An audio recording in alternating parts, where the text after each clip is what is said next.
How to make custom stickers on WhatsApp. First of all, launch the WhatsApp application on your device, then open any of the messaging panel or conversations, or even chat. From here, you simply have to tap on the sticker icon within the message box on the bottom left. Once you tap on this, within this top section, make sure that you are here within this rectangle or square box. You will find the create sticker option over here. Go ahead and tap on this, then select any image from your gallery or simply record or take a photo from the camera option.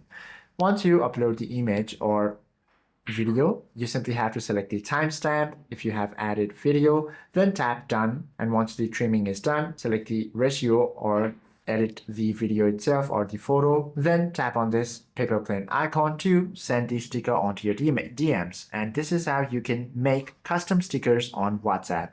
Hope this video helps you out a lot. If you have any questions or queries, do comment down below.